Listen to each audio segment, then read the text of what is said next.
Hi class, today we're going to walk through editing your Walk in My Shoes portrait.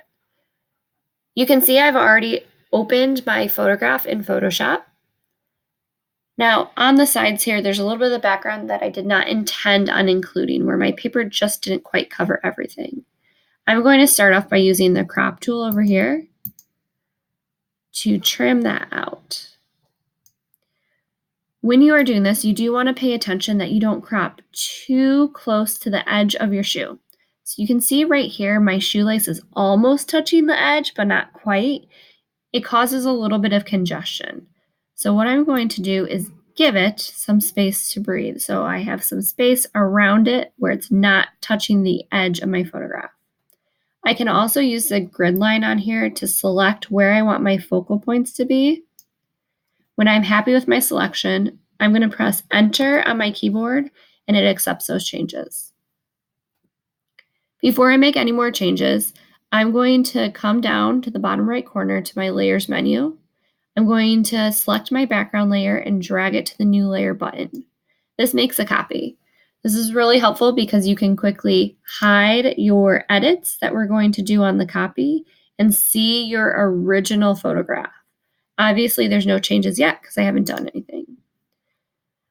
We're going to stick with mostly simple edits for this. You can have a little bit of fun with it. Again, most of those are found in Image, Adjustments, and you can choose which ones you like the best.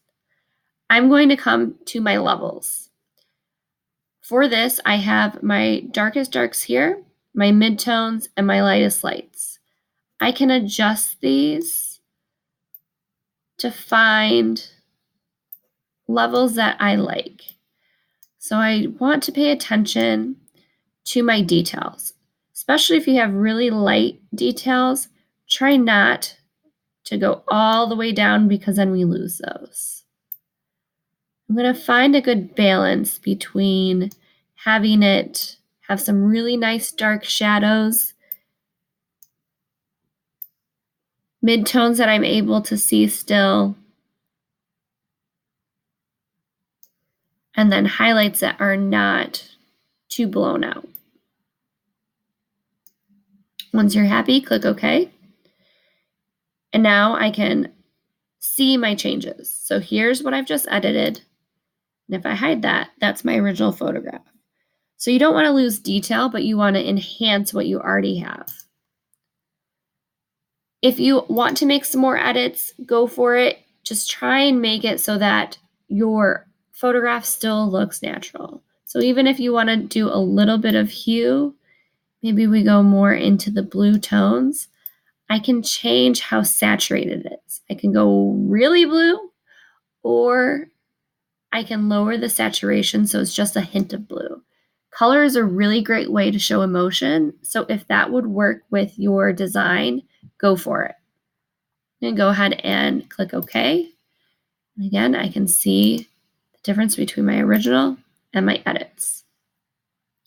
The next thing I'm going to do is I'm going to add text. So the text tool is down here on your sidebar. You click to create a box, and you can create the text however you would like on this. Your editing tools to change the preferences, the size, the color even are all up at the top. So whatever fonts you have on your computer are going to be the fonts that show up here. So if you want to, you can even download fonts of your own from one of the websites I provided in Canvas, and they should show up in Photoshop as well. Be aware that fonts that you choose can really change the way that your photograph is read.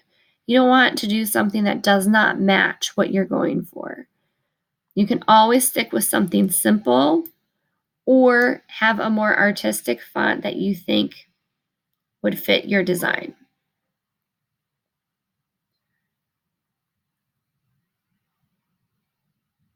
Let's go ahead, select this. You can edit your size by even typing up here and pressing Enter to make it larger. Oops. Helps if you spell things correctly. And when you're done typing, your font layer needs to be rasterized before